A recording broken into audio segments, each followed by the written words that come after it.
Following the 12-count federal wire fraud indictment against the subject of a series of Fox 8 investigations, a crime watchdog says the indictment shows the feds are paying close attention to the NOPD and could provide insight into a separate ongoing federal investigation. Here's our latest attention to the details investigation. So I think that you're looking at 12 counts, serious potential criminal exposure with jail time. The federal grand jury indictment of former NOPD Sergeant Todd Morrell lays out 12 times when Morrell either double-dipped or claimed to be working when he wasn't actually at those assignments. The indictment mirrors what we found in our series of attention to the details investigations. On many occasions, Morrell's timesheet showed he claimed to work both NOPD duty shifts and off-duty detail shifts in the fairgrounds neighborhood at the same time. We also found examples when Morrell claimed to be working but was actually racing cars at the West Bank Motorsports Park or spending time at home. On June 21, 2020, official online race results show Morrell finished first in a race at the park. The race at 9 a.m. that morning.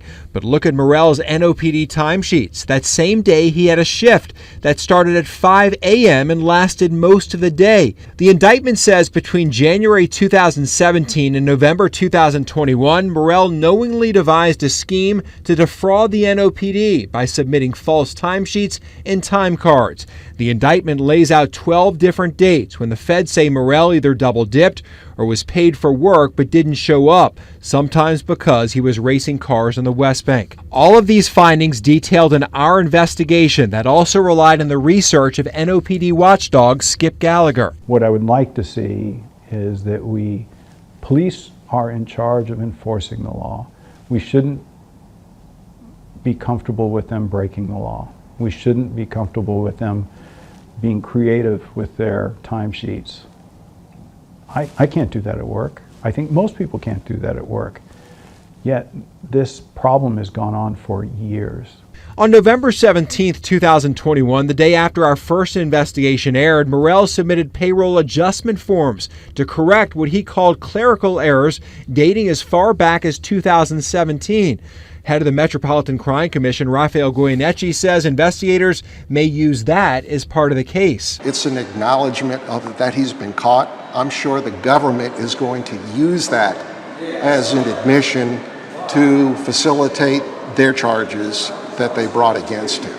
So it really is an acknowledgement based on the evidence. He thought he was not going to get caught doing this. And once he realized he was caught, his first response was, let me immediately try and call it a clerical error and fix it. But this went on not just 1 month or 1 year, but for 5 years. Over his last 3 years on the force, Morrell repeatedly had been one of the highest paid officers, earning about $200,000 a year, padding his pay by working overtime in off-duty detail shifts. Late last year, Fox 8 received a subpoena from the federal government for our reporting on Morrell, which we complied with. I know you're hoping with this indictment it's a signal to other NOPD officers to stop this. Absolutely. I think officers should be well paid. I think most of the officers in the NOPD are honest, hardworking people who are trying to do the right thing. But it is really discouraging to those officers who work in a department when they see officers who are profiteering in the department and performing little, if any, function many times within the department and making extraordinary salaries. U.S. Attorney Dwayne Evans said while an indictment is merely a charge, not a full presentation of evidence, today's indictment emphasizes this office's dedication to ensuring the integrity and honesty of public officials and holding responsible those who betray that sacred public duty. Goyeneche believes the indictment could also provide perspective into the ongoing federal investigation into New Orleans Mayor LaToya Cantrell.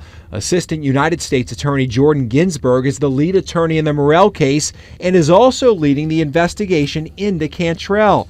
As we reported earlier this week, the feds have been asking questions about the time Cantrell spent with their security guard, Jeffrey Vappy, and their relationship.